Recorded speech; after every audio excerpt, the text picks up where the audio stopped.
Nossa viagem pelo mundo com um olhar português, vamos até Zurique. É que na Suíça, ao contrário de Portugal, não há reformas de luxo. Para evitar a ruína da segurança social, o governo helvético fixou que o máximo que um suíço pode receber de reforma são 1.700 euros. E assim sobra dinheiro para distribuir pelas pensões mais baixas, não é, Monteiro?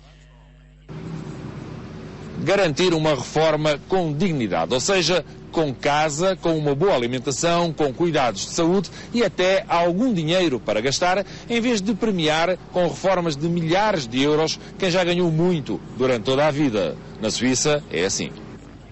Primeira diferença em relação a Portugal, a lei fixa limites máximos. La rente de vieillesse maximale pour un individu est, à partir de 2011, de environ 1.700 euros. Uma regra essencial para proteger o sistema. Si on connaissait des rentes illimitées, en fonction des revenus, des rentes de 20 000 euros, je veux dire évidemment que sur l'aspect financier, ça aurait des répercussions très importantes. Et ce serait peut-être la ruine de l'assurance. Outra regra, só há uma reforma para cada pessoa. Oui, absolument, oui. Il y a une rente de vieillesse, une rente de la vieillesse. C'est-à-dire qu'on ne peut pas avoir une rente comme militaire, comme professeur, non. Non. Assim, até sobra dinheiro que é distribuído pelas reformas mais baixas após uma avaliação das despesas do aposentado. Effectivement, on va examiner le loyer, un montant pour les besoins courants, examiner si l'assuré il a des dettes, des contributions d'entretien, etc. Outro aspecto importante, quem não pôde trabalhar por razões familiares é recompensado.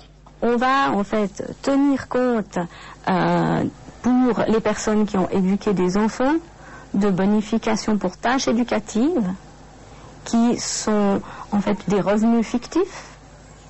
Ça, c'est le premier élément qui va permettre de calculer la rente et d'accorder tout de même des revenus à une personne, même si elle n'a pas du tout travaillé.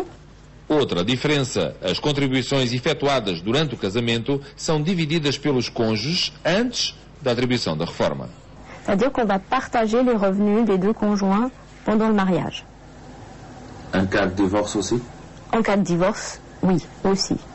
Aqui na Suíça, os PPR, Planos de Poupança-Reforma, são obrigatórios e constituem um segundo pilar que, aí sim, quem mais descontar, mais vai receber um dia. O importante é que o Estado garante o essencial aos aposentados mais carenciados, evitando a pobreza na velhice.